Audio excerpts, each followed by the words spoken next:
Hi, it's me again with Corel Draw Tips and Tricks, and this video is about joining nodes or joining curves.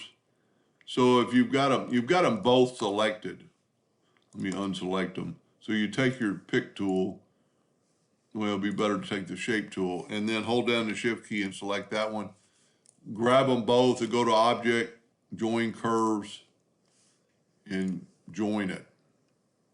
But you can make a macro to do that and actually make it work pretty good. So let's back up here. I'm going to go to Tools, Options, Customization, and right here I'm going to type in Join. And we want this one right here, not the one that comes up with this curve, but this other one. And we're going to make a shortcut key. We're going to say a new shortcut is going to be J. I'm going to assign it.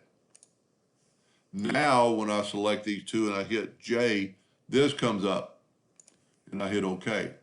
So what we're going to do now is make a macro to do all that work and even join them.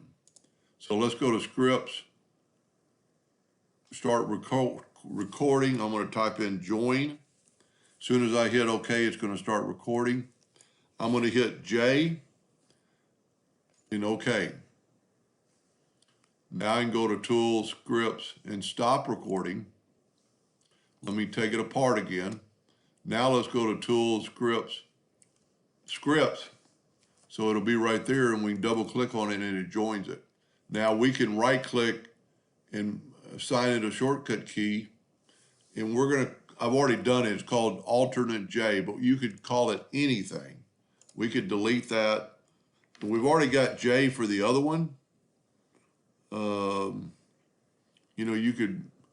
You just have to pick, like you can't pick, well, N's not being assigned.